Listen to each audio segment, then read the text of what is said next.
podcast. I'm Sheila Ray Gregoire from BearMarriage.com, where we like to talk about healthy, evidence-based biblical advice for your sex life and your marriage. And we are back. Our podcast came back after summer break last week, where Rebecca and I were talking about how do we change people's minds who are deep in authoritarianism.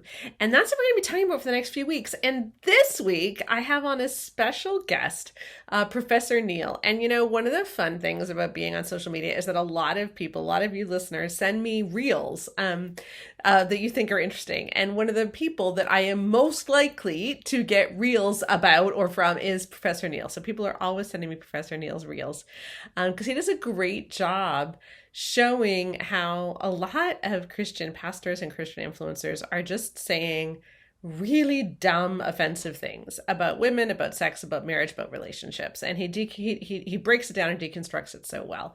And so as we're talking about how to change people's minds, how do we get people to see what healthy marriage looks like, what healthy sex looks like, I just thought listening to Professor Neil and how he handles it might be a good idea. So that's coming right up. Before we get to that, I do want to say a special thank you to the people who make this podcast possible.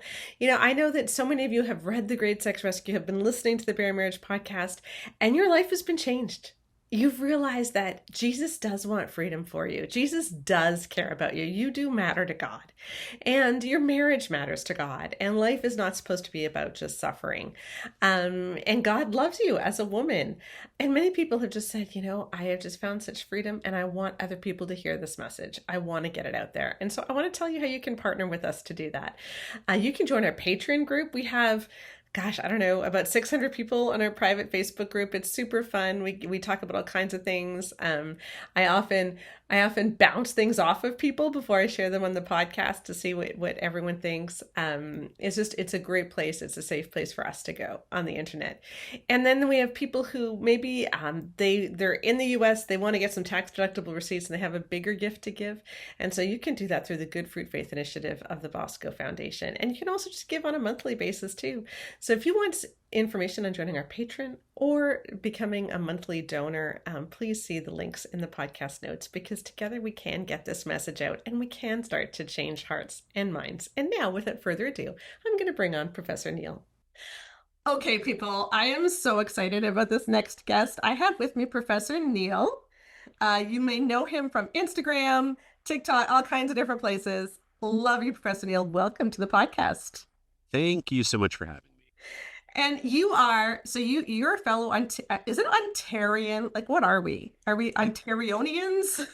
Ontarian, yeah. It's Ontario is follows like the standard sort of AN suffix, right? It's not like Moose Jaw or Halifax, right, where they just wildly off. Haligonian or something? Haligonian, and Moose Jaw is Moose Javian.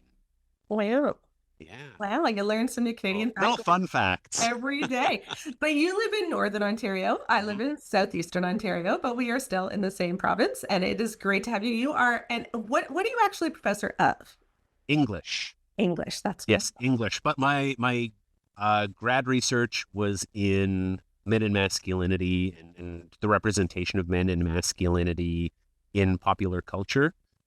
So that's how I came sideways into this field that I'm working in right now. Okay. And many of you have probably seen Professor Neil's videos. So what you tend to do is you do stitches, you like comment on something terrible that someone has said, and you show why it's terrible. Yes. It's extremely refreshing. We're very grateful. Yeah. And that, that too happened by accident. And just something that I started to do, honestly, for fun. Yeah. My TikTok account was about the stuff that I teach. It was about like literary analysis, a lot of comic books, because that plays really well on social media, and like my whole stitching and saying "hit me with it" at the beginning of a video, like that happened by accident, and people thought it was really funny. So I'm like, oh, hey, maybe I like stumbled onto to something here that'll really work and speak to people. Yeah, how many years have you been doing it? I've been on social media for just over 4 years now. Okay. Yeah. Okay. But this particular focus is a little more like 2.5. Right. Well, I love it. glad for what you do. And I just wanted to talk to you today because I thought our audience would be super interested because a lot of what you take on is the stuff that is right in our field. So looking at evangelical, especially American Christians saying crazy stuff about gender and sex and marriage and relationships, etc. So I want to play a recent clip that you did. So this is one of your, I tried to find a most recent one that I thought would resonate with our audience. So I'm just going to play it now. And so this is Professor Neil in action. Most men just don't get about women. Hit me with it. Women reciprocate. They do not initiate. Right off the bat, that is completely untrue. Even in traditional relationships, women are frequently initiating the conversations about what is happening with the kids this summer, after school, on vacation, with meals, with clothes, basically any domestic task. This is a purely ideological claim with no basis in reality. If you lead with purpose, she follows. She leads, you follow, because, hey, we take turns. Newsflash. There are several instances in which men would do well to just follow. If you move with strength and confidence, she meets you with softness. I want to get pause for a second on the point that he's actually making, or not making as the case may be, to talk about this sort of rhetorical strategy that's being deployed here. Not unlike conspiracy theorists or cultists. Because ambiguous truisms like if you lead, she will follow, if you have strength, she will show softness, he is hoping that you will hear that and apply a sort of motivated reasoning. You will operate with confirmation bias. Because sure, every good team that I've been on also had an effective leader. It only makes sense that the physically strongest people should do the heavy lifting so that the physically weaker don't have to. Then he hopes that you will apply that reasoning to a situation that is entirely different and not at all comparable, so that you lead yourself to the conclusion that he wants you to get to. The problem is, this is an abuse of logic. If you make her feel loved, she makes you feel respected. If you really feel like you have to purchase respect from your partner in exchange for love in some sort of warped transaction because you can't get respect any other way, you're in a whole lot of trouble. And if you slack, well then she'll pull back.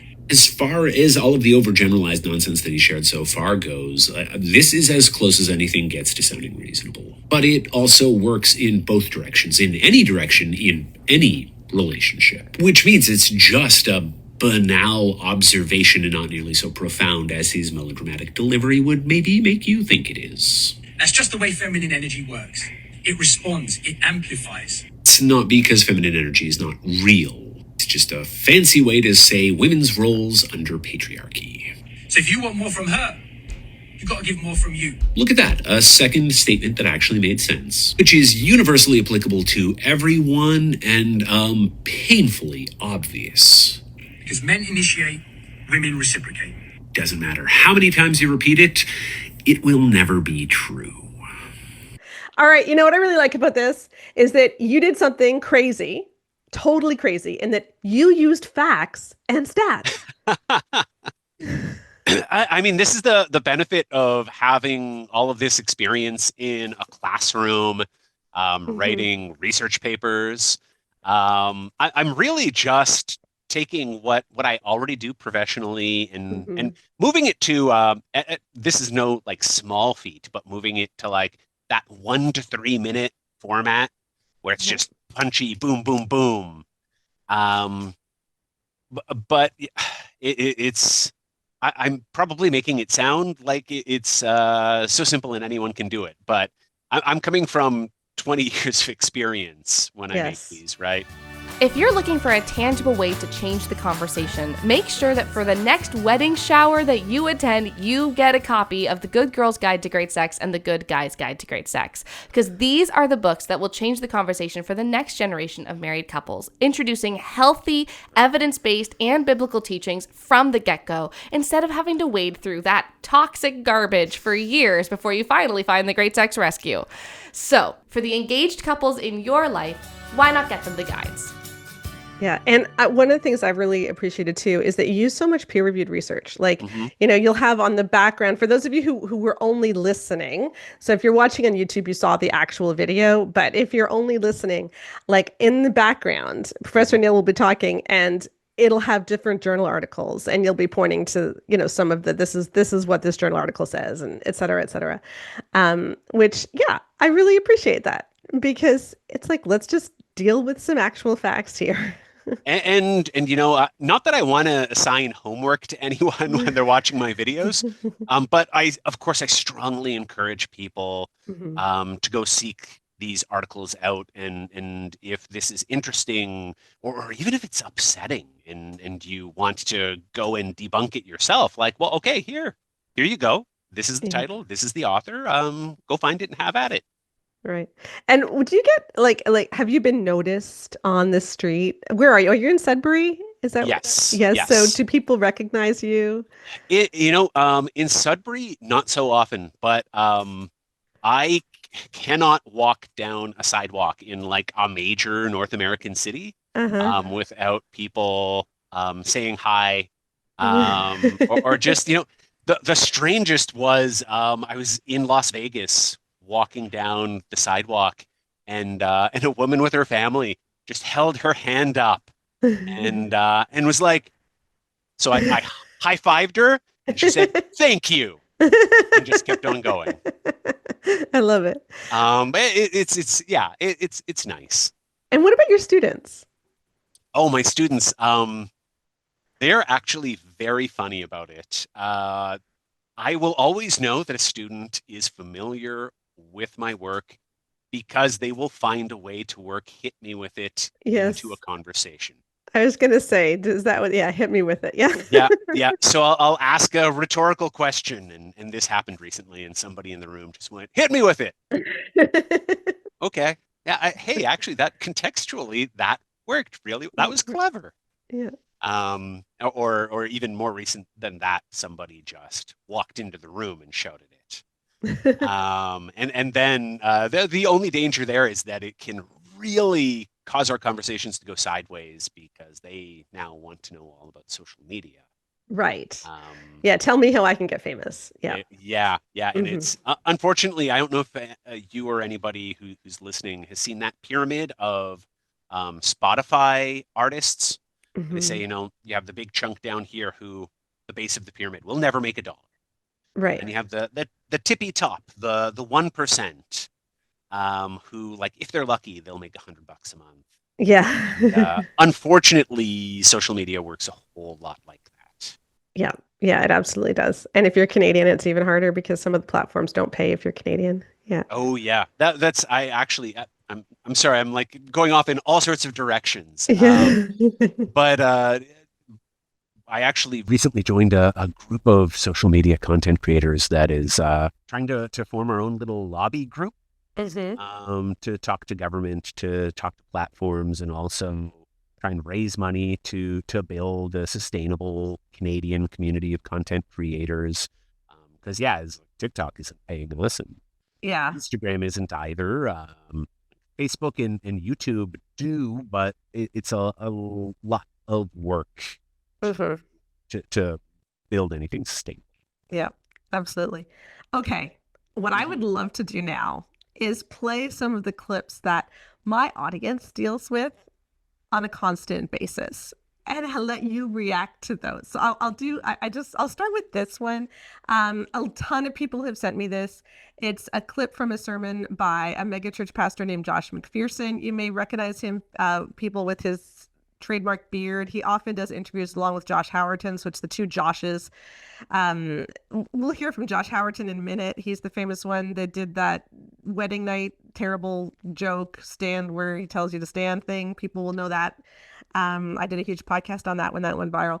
But this is Josh McPherson, good friend of Josh Howerton's, and he is talking about how terrible women are on Instagram. So let's listen in. You gotta get a handle on this issue of seduction in the life of the woman. If you wouldn't send me a picture, why would you post it on your Instagram page? That's the test you run, ladies. Would I send this picture to my pastor? Because my wife has shown me pictures of some of you on Instagram, and you should be ashamed of yourselves. It's like, oh, well, we read, didn't you see in the asterisk there on the bottom of page 37,000? It says here, women are to act modestly unless they're by water or on a boat. And then they're allowed to dress like the Proverbs 5 woman. Ask yourself, ladies, every picture of yourself, ask yourself, would I send this to Pastor Josh's phone? And if you wouldn't, don't post it online for 1 million men to ogle at. By and large, men lust with their eyes and women seduce with their bodies. God has a word to say for men who watch pornography, and God has a word to say for women who act out the pornography or dress like they'd like to. Okay, Neil. How about all of those women and their sin of seduction? Oh God. You know what? The first thing that I thought of here, and anytime somebody complains about, women seducing men, it is how these men love to pick and choose, right? Mm-hmm. It's the woman's fault for seducing you, and then we conveniently stay away. And I full disclosure, I was raised Roman Catholic. But nothing about plucking out eyeballs, right? Yes. Like that's did I just make that up? Was it a fever dream? Because nobody seems to pay a whole lot of attention to that line. And it causes me to think, actually, I have a friend who's a biblical researcher who is very prominent on social media as well. His name is Dan McClellan. I love Dan McClellan. Yes. And the point that Dan McClellan makes here, and I think it is very apt, is that these sorts of, whether they're a pastor, a priest, just another social media influencer, they're very good at negotiating the text to arrive at the answer and the interpretation that they want. Mm-hmm.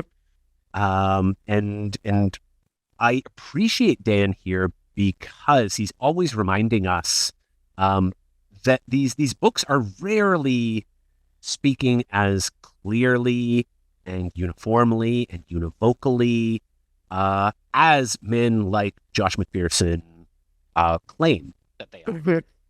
Mm-hmm. There's a lot of ambiguity. There's a lot is lost just in translation and in the moving from one cultural context to another. And I always try to keep in mind and repeat this as well, that, interpretation is an act where we come to it with a certain intention and a certain bias, and we're usually looking to confirm our bias, right? I'm guilty of this too. When I'm researching a video, I usually start from a place of, I'm pretty sure that this is true, and so I'm going to look for something that validates what I believe to be true. Mm-hmm. And the important thing is that you don't stop right there, right? Okay, but maybe it's not true. And I have to go look for the opposing argument too. I'm working on a book, and this happened to me literally yesterday. It was about the psychological mindset of goal setting. So when you set yourself a goal, what's the most effective type of goal to set? And the first thing that I found. Well, okay. Is it something that's, well, it needs to be measurable. I know that. Mm-hmm. The measurable part is the easy one, I think. So people are saying, like, you never say I'm going to do my best. Right. Because right. What is your standard? I'm gonna increase sales by 22% in the first quarter. Yeah. Yeah. So it's specific, precise, measurable. Mm-hmm. And where the disagreement comes out is that up until the 1990s, the research also said that your goal should be modest. It should be moderate. It should be something that you can achieve. Yeah, I thought that too. I was about to say it should be something relatively small. Yeah. Yep. And so the research has shifted in the last few decades to say, actually, it should be as difficult as you can tolerate. Okay. Draw the line at the point where you are almost certain to fail. And set your goal just below that. Isn't that kind of like weight training? Because you're supposed to totally, choose weights and what's it called? Failure or to... Yes. You can't do it. Yeah, exactly. So it's like choose the weight that you can lift 8 times. Yeah. Mm-hmm. If you can lift it a 9th time, then you went too light. Right. And embedded in that too are, okay, but you should also have smaller goals that get you there. So maybe that modest goal is a goal that you set along the way to the ultimate goal. But I went in there thinking, like, I was familiar with this, like, oh, goals should be modest. Don't set yourself up for failure by setting a goal that is too difficult to reach. And then I start doing the reading, and I'm like, oh wow, my understanding is like firmly planted in the 1980s. Like I need to update my understanding of this whole field of study. And to take that back as well to the sort of men that we're talking about here, like their understanding is considerably older than 40 years. Well, yeah, what I think is so funny too is because there is one thing he said, which research in the last 5 years has disproven, which is that, men were born to be visual and to have this sin of lusting. And neuroscience research, the meta-analyses from, I think it was like 2019 and 2021, we've referenced them before, shows that women are just as visual, just in different ways. Right? Absolutely. Yeah. And it leads us to these like very self-deceptive places too. There's very interesting research on what men and women find attractive, both what we say we find attractive, and then what observation appears to discover we actually find attractive, which are largely the same. There's not a huge difference. We're not so unaware, unself-aware. Sorry, I have a habit of like running off like a squirrel into adjacent That's issues. okay. The big difference is actually is smell. We are not aware of how important smell is in attraction. Okay. And to evaluate that, our self-assessment very low. But then observed assessments say that it's actually like in the top five Oh, most wow. important factors.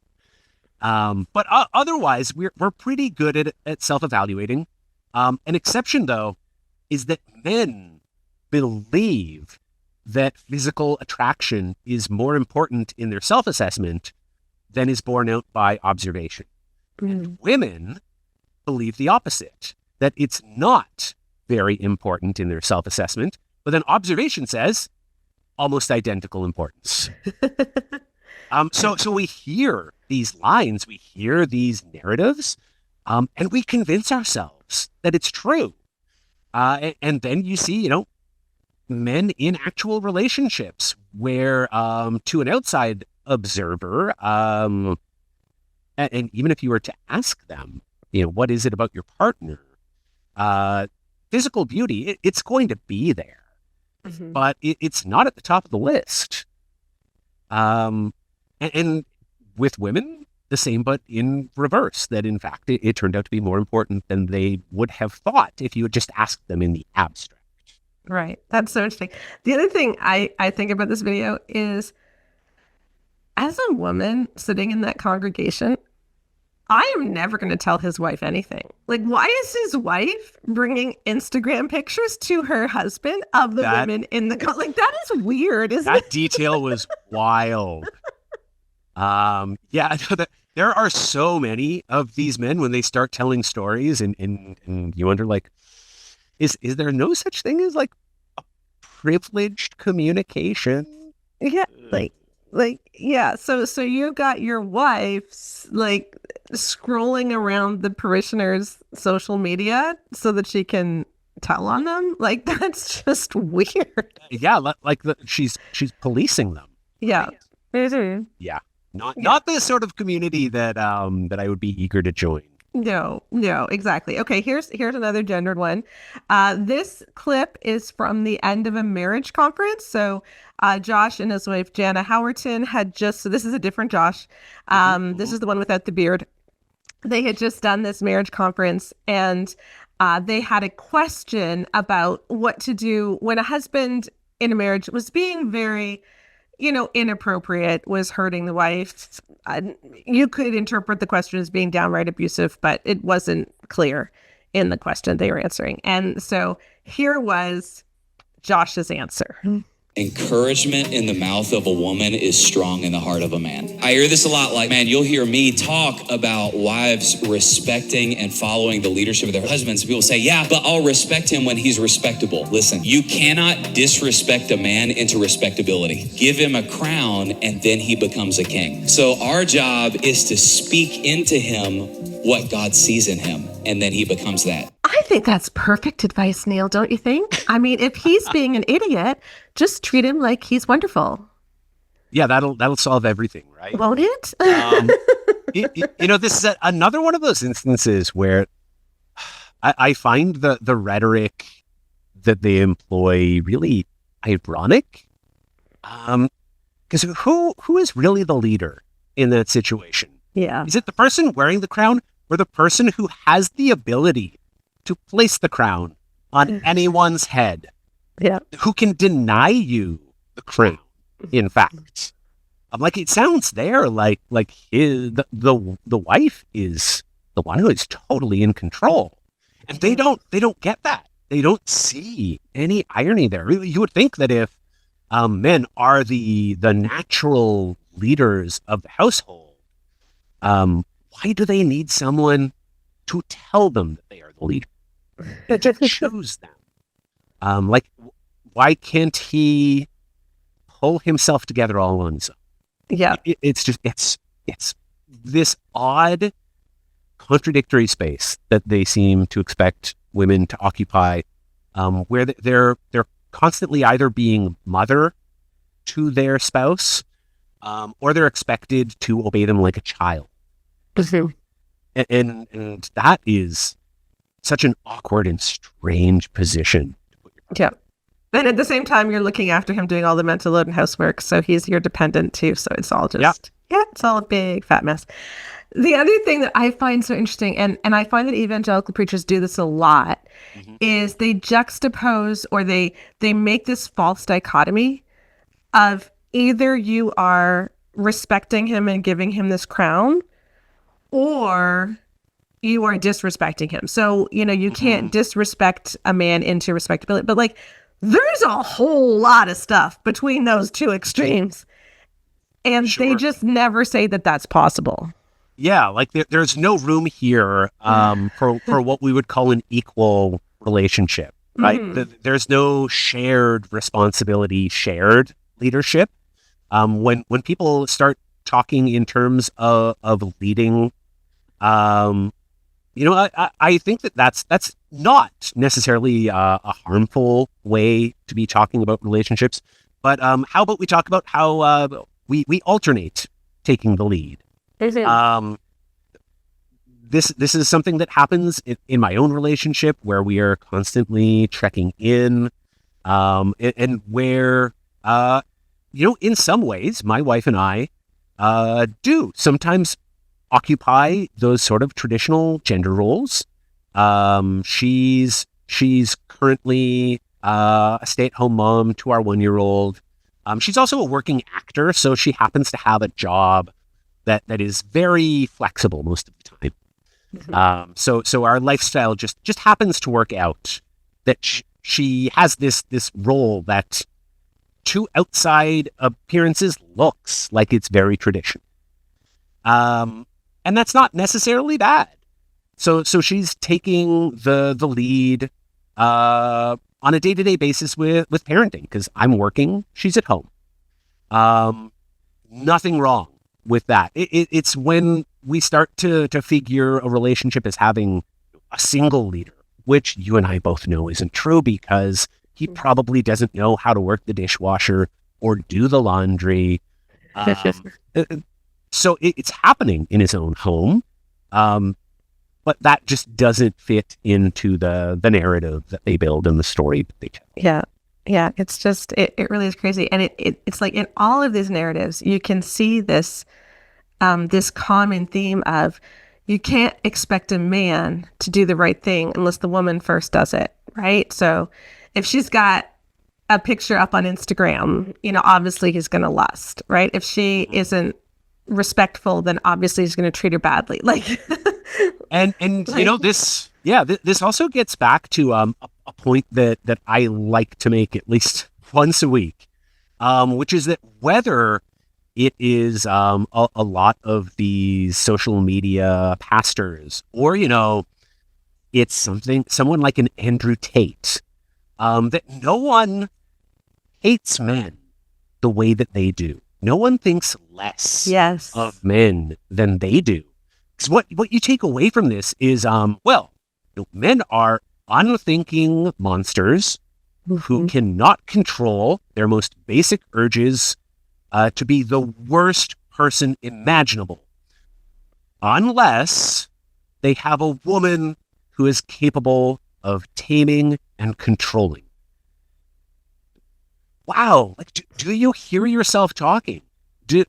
There's like, I am sometimes accused of being a man-hating man.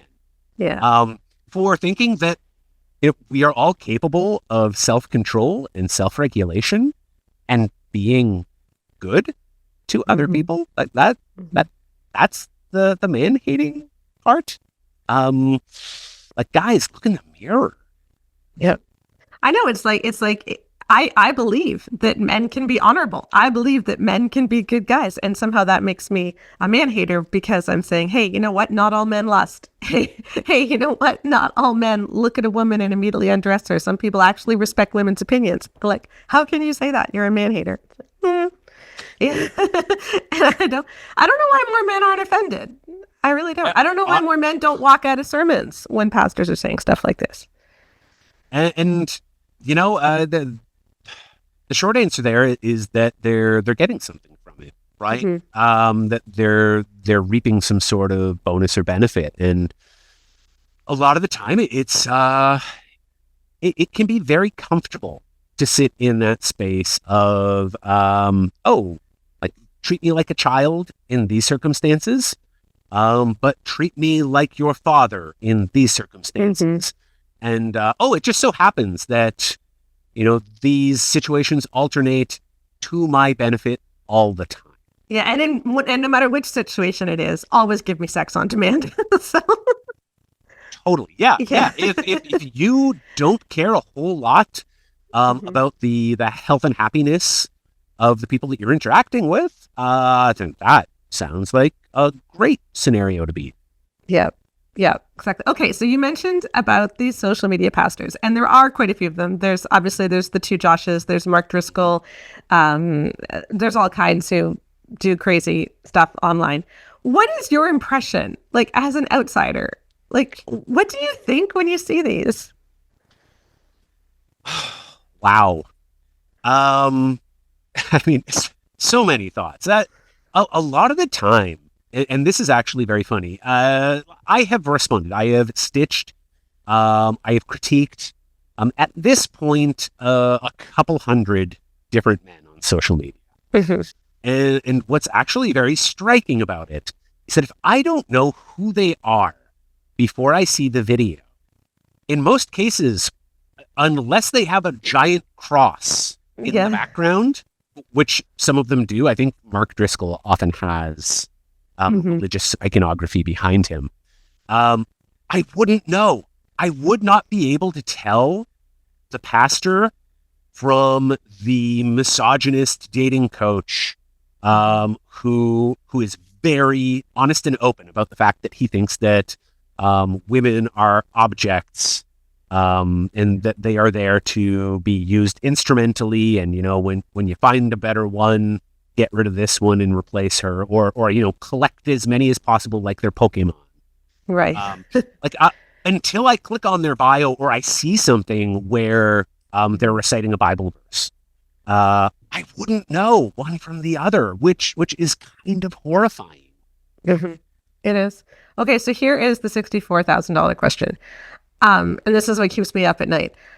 How do we get through to people who believe like this and who watch these guys? Like, are you making a difference? I mean, I like to believe you're making a difference, but I watch all your videos, but I already agree with you. Sure. Right? So is it breaking through, do you think? Everybody who works in the space that I work in, and we share these stories, we talk to each other. Everyone has stories of breaking through to people. I receive messages on a pretty regular basis, either from men who say that, something wasn't sitting right with me. I didn't have the vocabulary. I didn't have the words to put to it. But something that I saw in your video clicked. So that does happen. I hear from, actually even more often, I hear from the partners and mothers of men and boys. The moms. Okay. Yes. To say that they share my videos with the men and the boys in their lives, and they have conversations about them.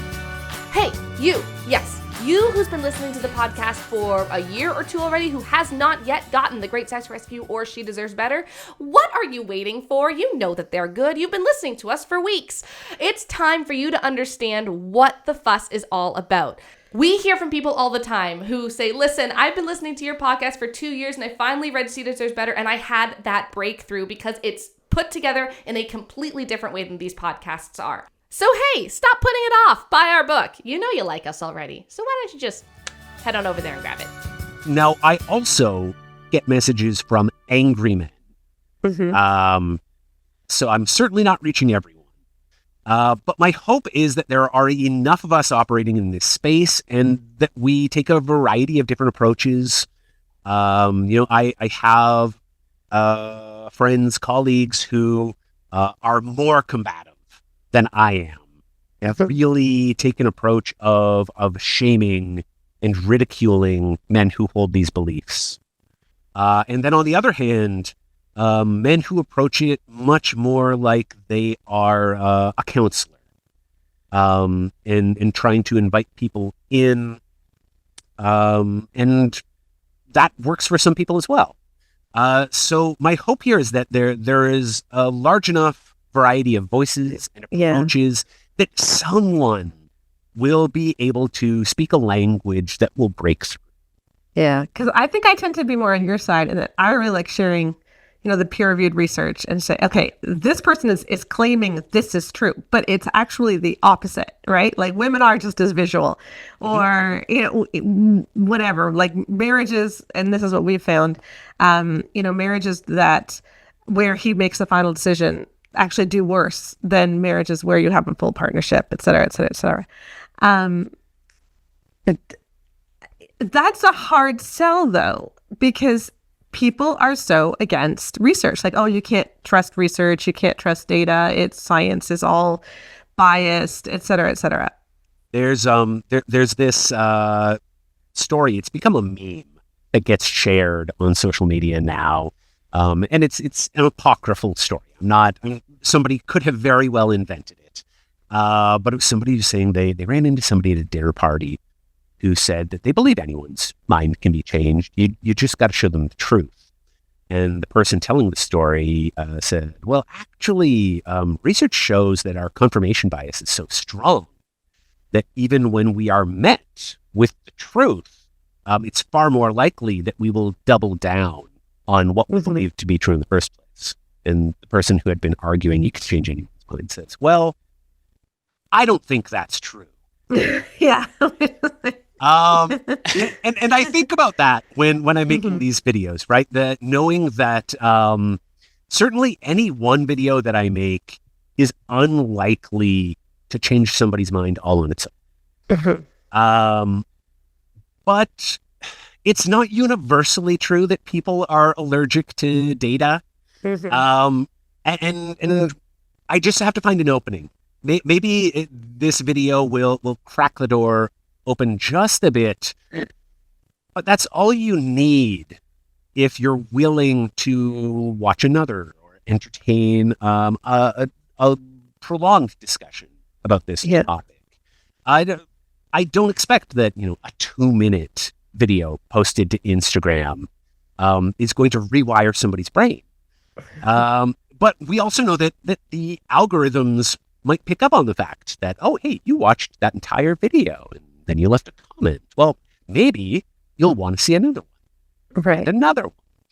And And side note here, people, please listen to what Neil just said about algorithms, because this is why when you hate watch, like when you hate watch a video of someone who's super toxic, you're going to get more of that in your feed, but you're also giving them engagement so that the algorithm will show that hateful video to other people. So let's stop hate watching. Okay. I'm off my soapbox. Yes. Yeah, no, excellent point. And the other note that I want to add here is that I also have this is like a very self-conscious approach that I'm taking, and I'm also conscious of the fact that men are more likely to listen to me because I am a man, first of all, and there's research out there as well that says men are far more likely to listen to men. It's unfortunate, and hopefully I can be a gateway to listening to women. But I have that little in, and I'm going to take it. And I also do it with the style that I employ. Like I am loud. I am sarcastic. I can be a little combative and aggressive sometimes. And this is a very conscious decision to sound, and you see it structurally in the videos that I make. I'm taking the fight to them. I'm not just trying to reason and be compassionate with men in the manosphere. I'm trying to knock them down a peg, because I know that sort of style is appealing to the sort of men that I'm trying to reach too. Yep. And again, not for everyone, and it's not going to work with everyone, but no one person is going to be everyone's cup of tea. Yeah, and we need everybody. We need everybody in the fights, for sure. I mean, one of the things that always strikes me, and I know you've picked up on this a lot, some of the other people who are in similar spaces do as well, but how much these guys are telling on themselves. Like, like, dude, do you not realize what you just admitted? Like, it's wild, especially when they what they're describing feels so incredibly niche and so specific. Yeah. And I'm like, wow, like it just doing like a cursory look at the research on this would tell you that what you're describing is like your experience is not common at all. Like you need to really do some really deep introspection here. Because this is especially when they admit to something scary. Yeah. Yeah, I mean, for me, because we talk about sex so much in this podcast, but the guy that we're about to listen to, Emerson Eggerichs, on one of his podcasts, he made a really big deal about how you can't tell if a woman is aroused. Really? Like, dude. Well, like all of the guys who don't believe in female orgasms. Yeah, it's like, oh no, do you know what you're seeing right now? And they're saying it with their whole chest, like they're putting it out there, and it's like nobody went to him, like these videos that have been live for 10 years or something, and nobody went to him and said, you might want to take that down. Anyway. But you can't save people from themselves when they're... No, you can't. But it's amazing how the lack of insight when you're in a community which is so insular. Yes. Where this is the norm. Okay, so speaking of Emerson, let's listen. This is a clip from a sermon. So it's not a reel. This is just a clip that I took, which, and we've talked about this before a couple of years ago on this podcast, but where he's talking about men stonewalling and wanting to punch someone in the middle of an argument. So let's just listen. But the men... Why were these men withdrawing? Well, remember, as I said today, they were measuring the BPMs, the beats per minute of the heart. And during these conflicted moments, the men's heartbeats got to 99 beats per minute. That's warrior mode. So when a man is in that kind of state, he has to calm down. And he knows if he continues to have this face-to-face heated fellowship, it's going to escalate. And he doesn't want it to escalate because men know physiologically they can lose that. So they have to withdraw because that's honorable. Among us as men, the honor code dominates. So when we're in heated moments with our best buddy, we drop it, forget it, and we exit because the relationship exceeds this issue on the table. You are more important to me than this topic. And when we have that moment, my best friend doesn't go, Emerson, you come back and talk to me. He's not in my face. because he's not insecure about this. But when a woman is insecure and that disconnect happens, it's threatening at the core of her being. Okay, so when he gets really upset, Neil, he's being honorable as he leaves. Yeah, I guess if the choice is only punch somebody in the teeth or walk out the door and there's no other option available to us, I guess in that one circumstance, I can almost understand. And then I remember that, no, I can also, learn emotional self-regulation. Yes. I can do breathing exercises to calm myself down. I can communicate like a grown-up. Yeah, this is wild. And it's exactly what you were describing with the, how do you not realize you're telling on yourself? Yeah. You This don't is the even trust guy. yourself. Yeah, he took research from John Gottman, and John Gottman found that 85% of people who stonewall are male. Okay, and what Emerson Eggerichs has talked about in his book is that 85% of men are stonewallers. This, you know what? This actually reminds me of there are stats being misrepresented all over social media, right? And for people that just don't seem to understand. And for those of you who didn't get the difference, okay, Yes. all poodles are dogs, not all dogs are poodles. Okay, 95% of men are murderers, or 95% of murderers are men. They're not the same thing. Okay, go ahead. Yes. Yeah, no, and that's actually a great example right there. And I think people, that makes it obvious to people, right? Likewise, 98, 99% of people who sexually assault are men does not mean that 99% of men Yes. will sexually assault someone. I see this this same error is made, for example, if you see something like, I think the number that gets recited is 70 or 75% of same-sex couples between women will divorce. Yes. And it's like, no, that was a study out of Britain that said of all same-sex couples that divorced, 75% of them were women, 25% were men, which still seems high. But then the majority of same-sex couples in Britain are between women. Right. So actually, the difference is not very large at all. And certainly not 75% of all couples, just 75% of the divorces that happened in a given year. And part of what makes this difficult to push back against, is just that they say it so quickly and it sounds so good. And here I was trying to explain, well, no, it doesn't work like that. It took me a minute to get through it and explain it. And even when you were offering, it's this kind of error. It's so much more work to explain how and why they're wrong. Yes. Yeah, and it's so much easier just to latch onto it, for sure. Yes.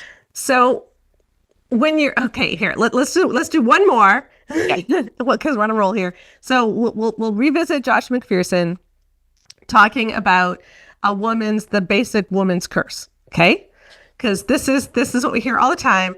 This is women's biggest problem. So here we go. The curse on women is, I think I can do it better. I talk more. I'm more relationally intuitive. I know the kids better than he does. I think I can do his job better. I want his job. I aspire to his job. I'm going to undermine his authority when he tries to exercise his job. This is, women, your curse, which only the gospel can unravel. Because your natural position is to doubt him, to question him, and to usurp him.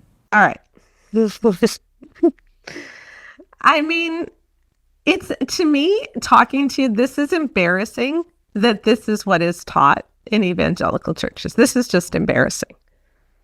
There's so much going on in this too. Like what struck me, and he was not at all subtle about it, is the description of women as like satanic. Yeah. Like all of the adjectives that he was listing there at the end. An important reminder that as much as these guys seem to hate men, they hate women even more.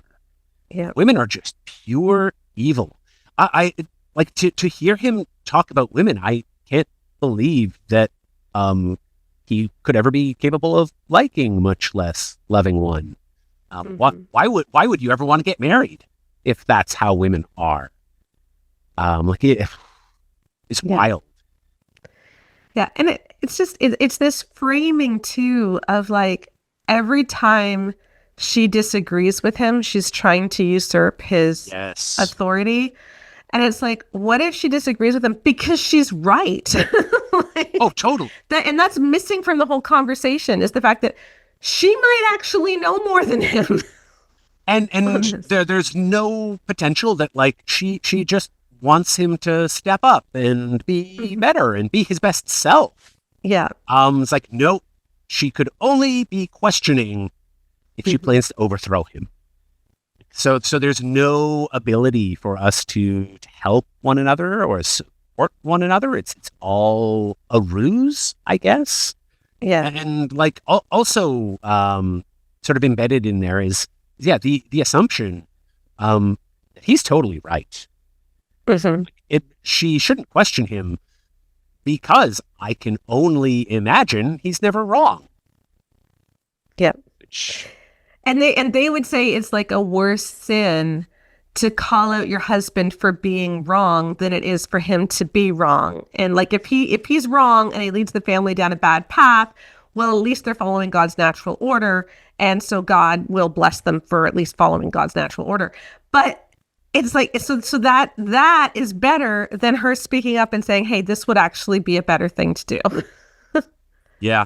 Like and I hear in there too echoes of sort of your more standard victim blaming as well.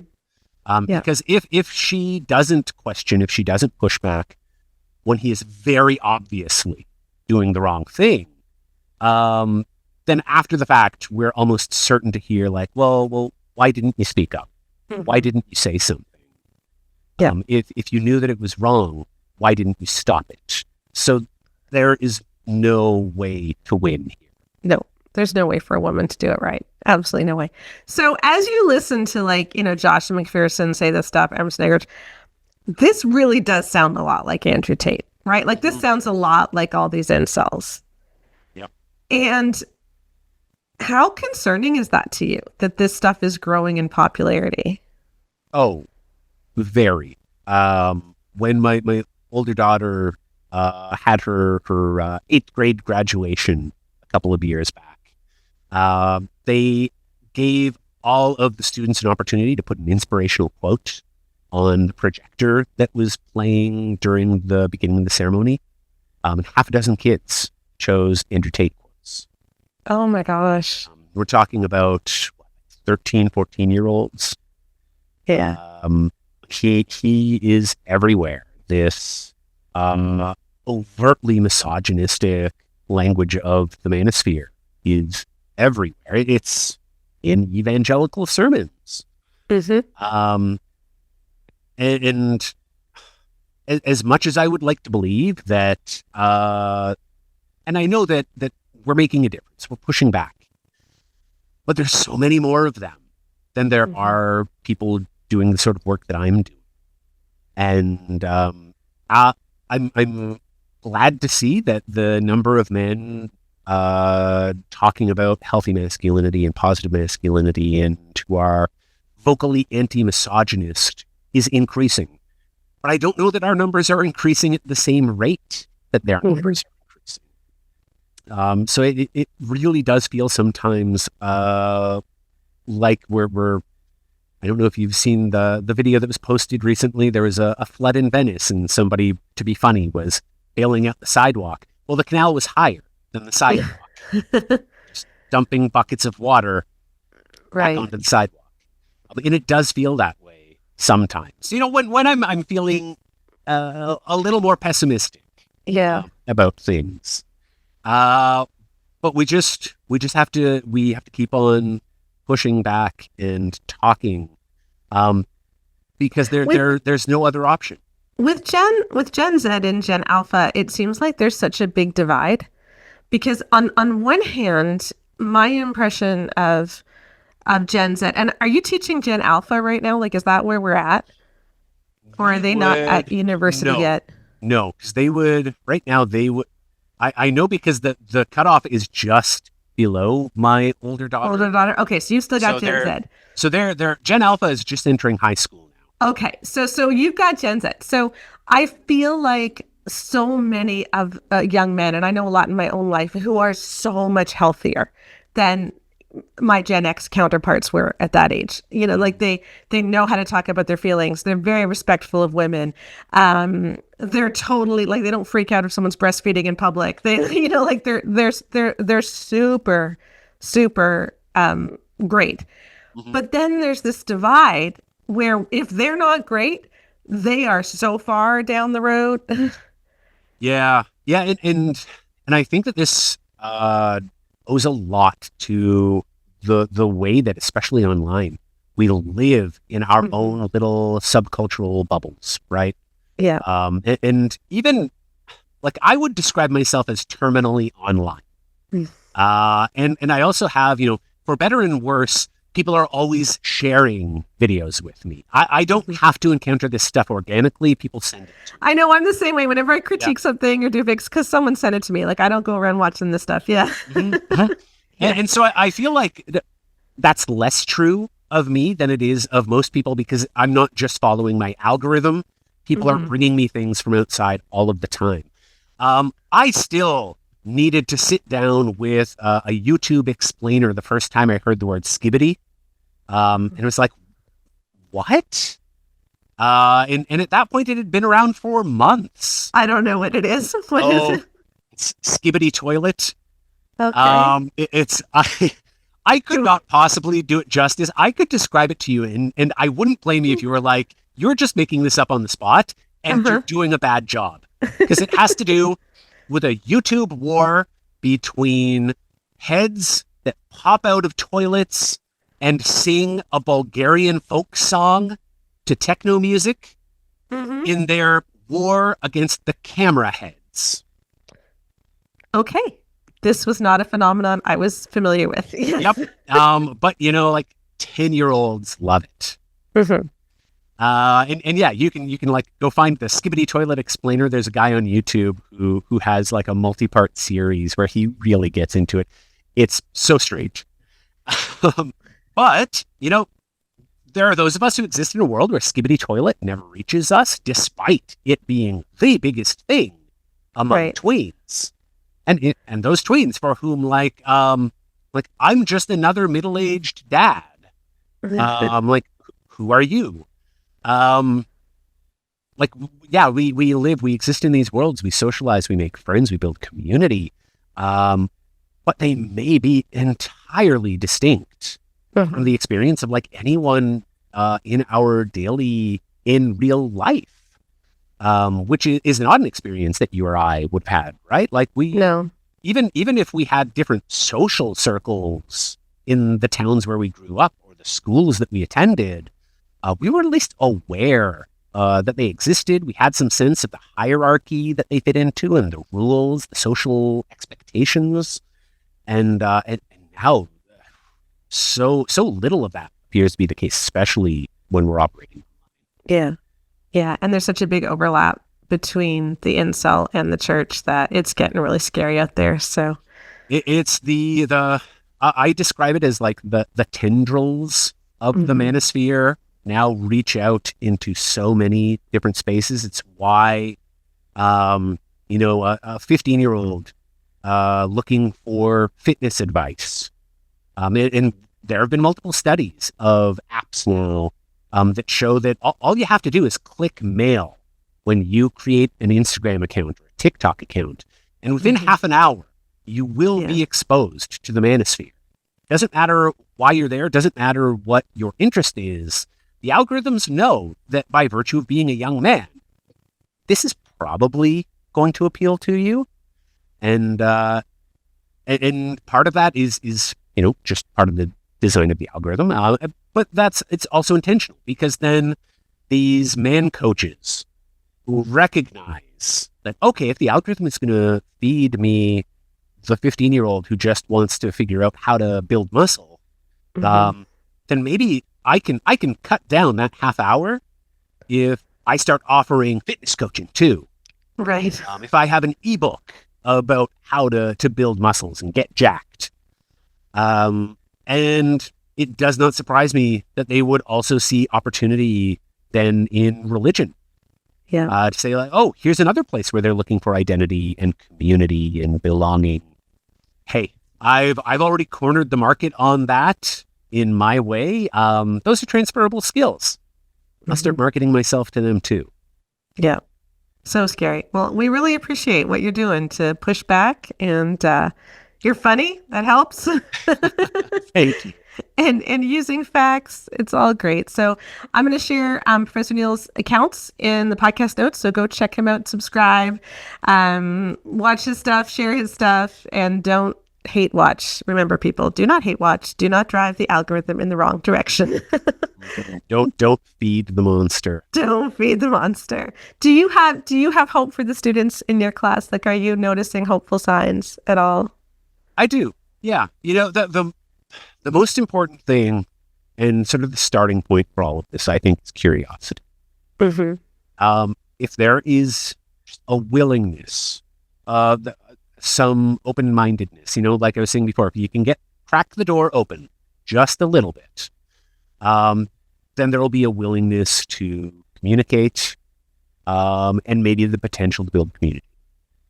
Amen. Yeah. And that's, yeah, my students, I have a bit of an advantage there, which is that, they're there to listen to me talk. Yes. They can't leave in the same. Yeah. Yeah. So that's, and they already take me seriously. They already see me as a type of authority. In much the same way that these men standing in front of a congregation do. Even if, we would argue that they're not using the opportunity to educate, but, to indoctrinate. Indoctrinate. Yeah. Yeah. Well, thanks, Neil. You have a good semester as it starts again in September. Enjoy the end of your summer. Thank you. So appreciate Professor Neil's voice. We need all kinds of different voices. And I think it's actually kind of sad that we have to have a professor from a secular university calling out Christians because they're doing such a bad job of representing Christ. And that's embarrassing. It shouldn't be that way, but it is. And I'm grateful that his voice is there.